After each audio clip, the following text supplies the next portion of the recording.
বলেছে তোমার পীর, কি বলেছে আকাবির, কি বলেছে তোমার বাপ দাদারা? ওইসব কিচ্ছা ছাড়ো, যদি বন্ধু পারো কোরআন হাদিস জেনে বুঝে একটু তুমি পড়ো।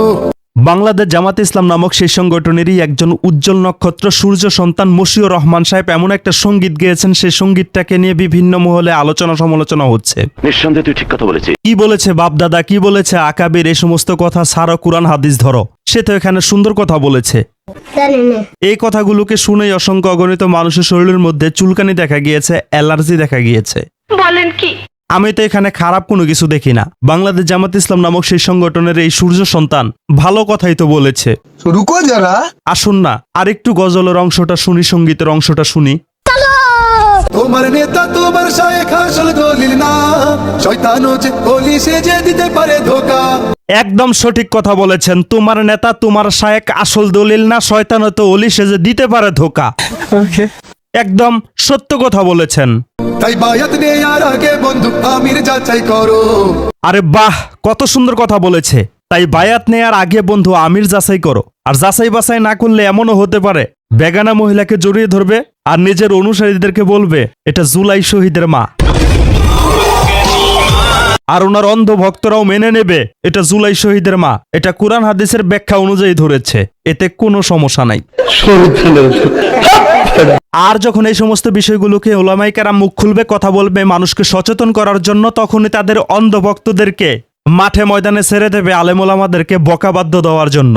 একটা কুকুর আল্লাহকে এত কষ্ট দেয় নাই যতটা কষ্ট দিচ্ছে আল্লাহকে এই চৌনায় পীরেরা। কারণ একটা কুকুর আল্লাহর সৃষ্টি হয়ে আল্লাহর আইন মানে, কিন্তু এই চৌনায় পীরেরা আল্লাহর সৃষ্টি হয়ে নবীজির আইন মানে।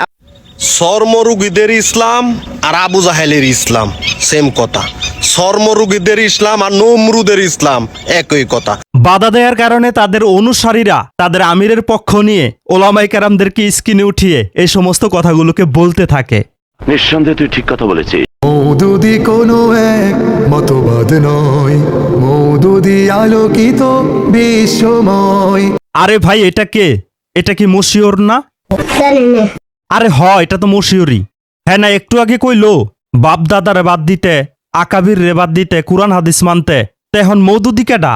একই কুরআন হাদিস। কথা কমায়া বল। আমি বুঝতে পারছি উচিত কথাগুলো বললে তাদের সহ্য হবে না, কারণ তাদেরই সংগঠনের আবুল আলা মওদুদির এক অনুসারী অল্প কয়েকদিন আগে হোটেলে গিয়ে হাতে নাতে কট খেয়েছে।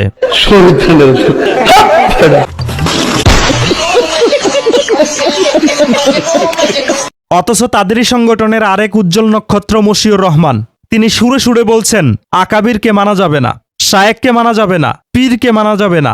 বাপদাদা যদি কুরআন হাদিসের উপর অটল থাকে তবুও তাদেরকে মানা যাবে না। কাকে মানা যাবে? আবুল আলা মওদুদিকে। তুই কি বেশি বুঝোস, বেশি পাকনামি করস তাই না? পান খাবি? না না না, আমি এখন কোনো পান খাবো না। পান খেয়েছিল আমার দাদা আবুল আলা মওদুদি। তার অনুসারীরা উল্টা পাল্টা সঙ্গীত তৈরি করছে। ওই যে জর্দার নেশা ধরেছে, তার অনুসারী হয়ে গেলে হোটেলে গিয়ে ধরা পড়লেও সমস্যা নাই, বিধবা নারীকে প্রেগনেন্ট বাড়িয়ে দিলেও সমস্যা নাই,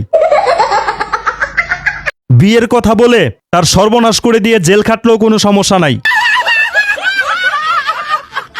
পঞ্চগড় ডিস্ট্রিক্টের হারিবাসা ইউনিয়নে 4টা বউ রেখে প্রবাসীর ঘরের স্ত্রীর কাছে গিয়ে ধরা পড়লেও কোনো সমস্যা নাই। যত পরিমাণেই আকাম কুকাম করুক না কেন কোনো সমস্যা নাই, কারণ এটা যাচাই বাছাই করা আকাবির। আর অন্য যারা আছে তারা যাচাই বাছাই করা না। নিঃসন্দেহে তুই ঠিক কথা বলেছিস। মানলে আবুল আলা মওদুদিকেই মানতে হবে। মশিউর সাহেবের কথাবার্তা শুনে কিন্তু এমনটাই মনে হচ্ছে। আচ্ছা, আপনাদের কাছে কি মনে হয় কমেন্টে লিখে জানিয়ে দিয়েন।